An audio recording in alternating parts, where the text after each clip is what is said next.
Dicky में एक लाश थी। लेकिन तभी दूर से सायरन की आवाज़ आई। उसके हाथ में एक फाइल थी। इंस्पेक्टर, लाश की पोस्टमार्टम रिपोर्ट आ गई।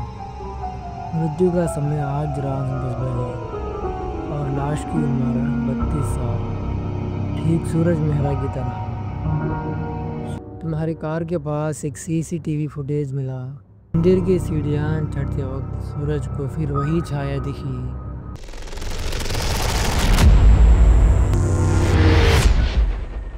सूरज मेहरा एक साधारण मिडिल क्लास इंसान था। दिल्ली की तंग गलियों में उसका छोटा सा फ्लैट था और वो एक प्राइवेट कंपनी में अकाउंटेंट की तरह नौकरी करता था। उसकी ज़िंदगी में कुछ खास नहीं था। सुबह ऑफिस, शाम को घर और रात को टीवी पर क्रिकेट मैच। लेकिन उस रात 15 नवंबर 2024 को सब कुछ बदल गया। सूरज उस रात देर से ऑफिस से लौट रहा था। दिल्ली की सड़कें कोहरे से ढकी थी और उसकी पुरानी कार की हेडलाइट्स दिन में मुश्किल से रास्ता दिखा रही थी। वो नोएडा के पास एक सुनसान हाईवे पर था जब उसकी कार अचानक बंद हो गई। अरे ये क्या मुसीबत है, सूरज ने झुंझलाते हुए कहा। उसने कार को साइड में खड़ा किया और इंजन चेक करने के लिए डिक्की खोलने का फैसला किया।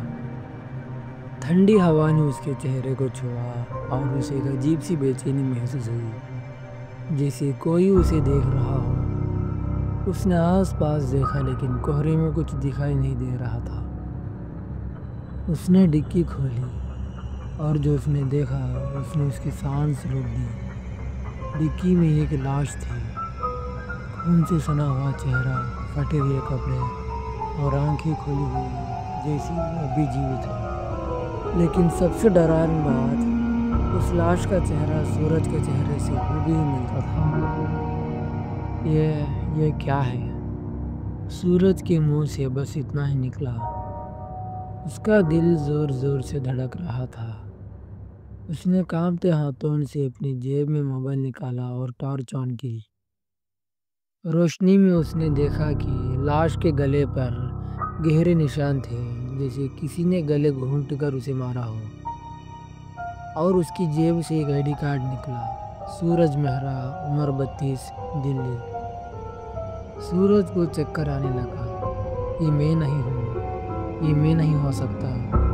उसने खुद को समझने की कोशिश की, लेकिन तभी दूर से सायरन की आवाज़ आई। पुलिस की गाड़ी तेज से उसकी ओर बढ़ रही थी। पुलिस की जीप रुकी और 2 अधिकारी बाहर निकले। इंस्पेक्टर राठौर, एक सख्त मिजाज वाला मोटा ताज़ा पुलिस वाला, और उसका जूनियर सब इंस्पेक्टर मिश्रा।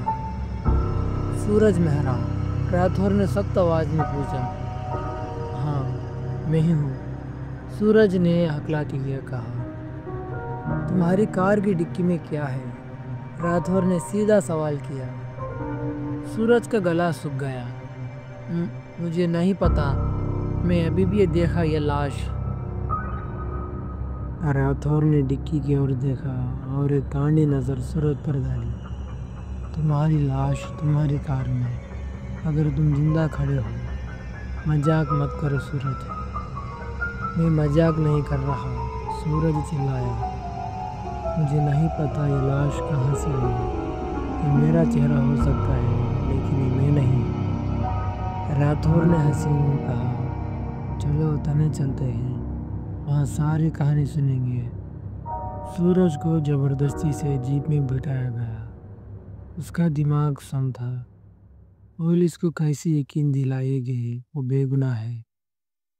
और सबसे बड़ा सवाल, उसकी कार में उसकी अपनी शक्ल वाली लाश कैसे आई? तने में सूरज को एक छोटे से कमरे में बंद कर दिया गया। राठौर ने उसे सवाल पूछना शुरू किया। सूरज मेहरा, तुम्हारा क्रिमिनल रिकॉर्ड साफ है, लेकिन ये लाश, ये तो तुम हो। फिंगरप्रिंट्स, डीएनए सब कुछ मिलता है। तो बताओ, ये क्या खेल है? क्या तुमने किसी को मारा और अब पागलपन का नाटक कर रहे हो? मैंने किसी को नहीं मारा, सूरज ने गुस्से में कहा, मुझे नहीं पता ये लाश कहाँ से आई। कोई मुझे फंसाने की कोशिश कर रहा है। राठौर ने उसकी बात को अनसुना कर दिया। हमने तुम्हारे कंपनी में पूछताछ की तो तुम्हारा बॉस ने बताया कि तुम पिछले कुछ हफ्तों से अजीब हरकतें कर रहे थे। रात को देर तक ऑफिस से रुकना, अकेले में बड़बड़ाना। क्या तुम किसी मानसिक बीमारी से जूझ रहे हो सूरज? सूरज को गुस्सा आया। मैं पागल नहीं हूँ, कोई मुझ पर इल्ज़ाम लगा रहा है। तभी सब इंस्पेक्टर ने कमरे में प्रवेश किया। उसके हाथ में एक फाइल थी। इंस्पेक्टर, लाश की पोस्टमार्टम रिपोर्ट आ गई। मृत्यु का समय आज रात 10 बजे और लाश की उम्र 32 साल, ठीक सूरज मेहरा की तरह। सूरज का चेहरा सफ़ेद पड़ गया। 10 बजे? लेकिन मैं तो यहाँ हूँ, मैं जिंदा हूँ। राठौर ने उसकी ओर देखा। या तो तुम झूठ बोल रहे हो या फिर कुछ ऐसा हो जो हम समझ नहीं पा रहे।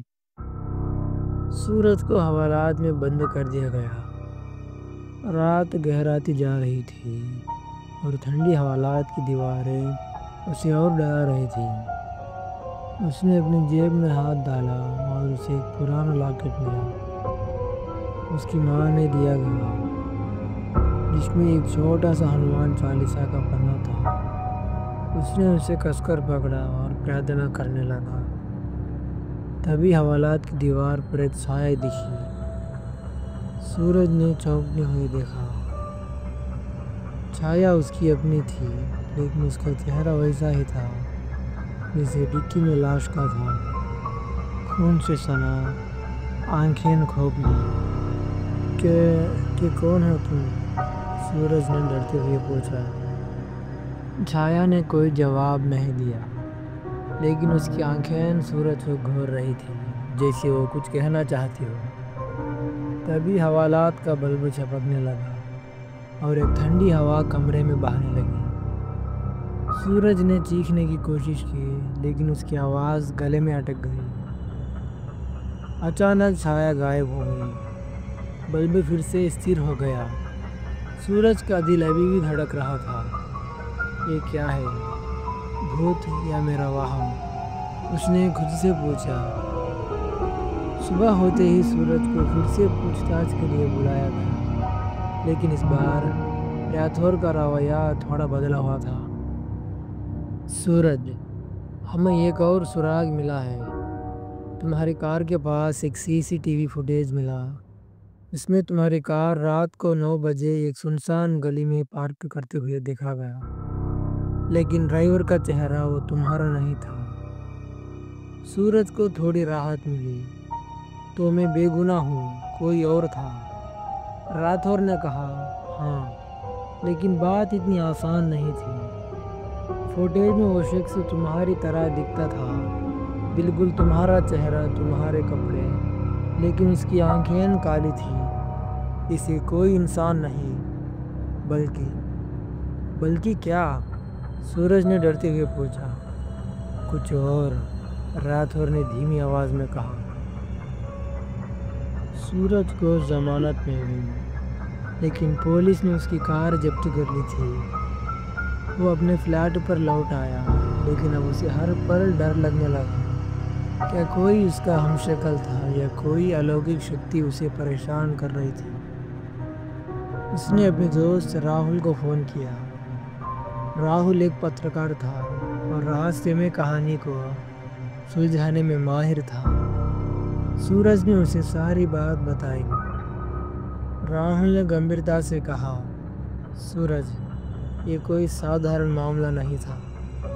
मुझे लगता है कि तुम किसी बड़ी साजिश का हिस्सा हो। तुम्हें कभी सुना है डोपलगैंगर का? एक ऐसा हमशक्ल जो तुम्हारी ज़िंदगी को बर्बाद करने के लिए आता है। राहुल, ये सब बकवास है, सूरज ने कहा, लेकिन उसका दिल डर से कांप रहा था। राहुल ने कहा, मैं कुछ ढूंढता हूँ, तुम अपने ऑफिस के लोगों से बात करो, शायद कोई सुराग मिले।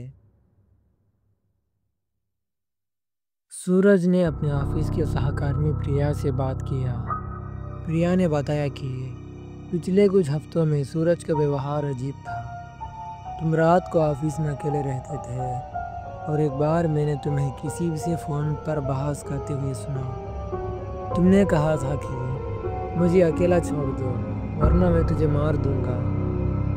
सूरज को कुछ याद नहीं था। मैंने ऐसा कुछ नहीं किया। प्रिया ने डरते हुए कहा, सूरज, उस रात तुम्हारी आंखें वो सामान्य नहीं थी, जैसे तुम नहीं थे। सूरज के दिमाग चक्कर आने लगा। क्या कोई उसकी ज़िंदगी में घुसपैठ कर रहा था? क्या वो उसका हमशक्ल था या कुछ और? राहुल ने सूरज को एक पुराने मंदिर में मिलने के लिए बुलाया। वहाँ एक बाबा थे जो अलौकिक शक्तियों के बारे में जानते थे। सूरज को यकीन नहीं था, लेकिन अब उसके पास कोई और रास्ता नहीं था। मंदिर की सीढ़ियाँ चढ़ते वक्त सूरज को फिर वही छाया दिखी। इस बार उसने साफ दिखा, उसका चेहरा, लेकिन आंखें काली। छाया ने एक उंगली उठाई और मंदिर की ओर इशारा किया। सूरज ने डरते हुए कदम बढ़ाए। बाबा ने सूरज को देखते ही कहा, तुम पर एक काला साया मंडरा रहा है। ये कोई इंसान नहीं बल्कि एक आत्मा है जो तुम्हारी शक्ल ले चुकी है। लेकिन क्यों? सूरज ने पूछा। बाबा ने आंखें बंद की और कुछ मंत्र पढ़े। फिर बोले, यह आत्मा तुमसे बदला लेना चाहता है। तुमने कुछ ऐसा किया जिससे इसे गुस्सा आया।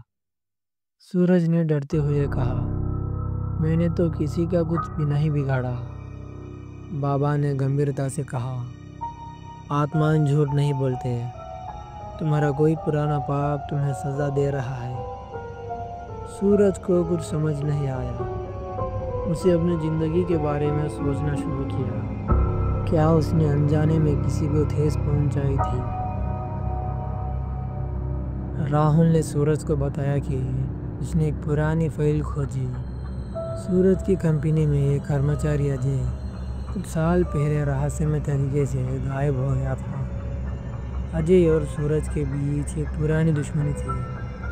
अजय ने सूरज पर एक प्रोजेक्ट चुराने का इल्ज़ाम लगाया था और उसके बाद उसे नौकरी से निकाला गया। क्या अजय की आत्मा सूरज ने अधूरी बात छोड़ी? राहुल ने कहा, हो सकता है, लेकिन हमें साबुत चाहिए। उन्होंने अजय के पुराने घर पता लिया। वहाँ पहुंचकर उन्हें एक डायरी मिली जिसमें अजय ने सूरज से बदला लेने की बात लिखी थी। डायरी में एक तंत्र मंत्र की किताब का जिक्र था जिसे अजय ने खरीदा था। क्या अजय ने अपनी आत्मा को मुझसे जोड़ लिया? सूरज ने डरते हुए पूछा। बाबा ने कहा, हाँ, उसने एक काला जादू किया जिससे उसकी आत्मा तुम्हारी शक्ल ले सकती है, लेकिन इसे तोड़ा जा सकता है। बाबा ने सूरज को एक विशेष पूजा करने को कहा। मंदिर में रात को एक हवा का आयोजन हुआ। सूरज ने हनुमान चालीसा का पाठ किया और बाबा ने मंत्र पढ़े। तभी मंदिर में एक तेज हवा चली और एक भयानक चीख गूंजी। सूरज ने देखा, वही छाया उसके सामने खड़ी थी। सूरज, तुमने मेरी जिंदगी बर्बाद की, छाया ने कहा। सूरज ने हिम्मत जुटाकर कहा, अजय, मुझे माफ़ कर दे, मैं अनजाने में तुझे ठेस पहुंचाई। तभी हनुमान चालीसा की आवाज़ तेज़ हो गई और एक चमकदार रोशनी छाया को घेरने लगी। छाया चीखी और गायब हो गई। बाबा ने कहा, आत्मा मुक्त हो गई, तुम अब सुरक्षित हो। सूरज की आंखें में आंसू थे। उसने बाबा के पैर छुए। पुलिस को सारी सच्चाई बताई गई और सूरज को बेगुनाह साबित कर दिया गया।